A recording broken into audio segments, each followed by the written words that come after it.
Kara kaşına, kara gözüne vurulmuşam. Kara kaşına, kara gözüne vurulmuşam. Kara kaşın yay kimi, kara gözün deniz. Bir bakışın yeter ki değişsin her şeyimiz. Gülüşün düşen kimi ışık dolur geceye. Yüreğim ritim tutur, adın düşür dilime. Adımların musiki gelir sen yavaş yavaş. Bu şehir susur birden danışır tek bakış.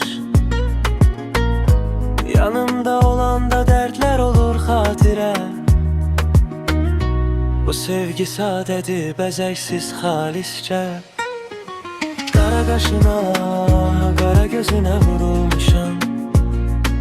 Soruşma nece oldu, çoktan tutulmuşam. Bu yürek yolunu taptı seninle. Ben sana vurulmuşam bir bütün kalbinle.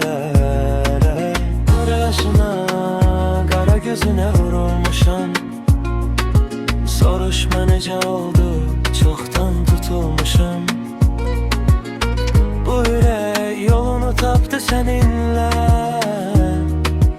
Ben sana vurulmuşam bir bütün kalbimle. Kara gözüne vurulmuşam. Kara kaşına, kara gözüne vurulmuşam.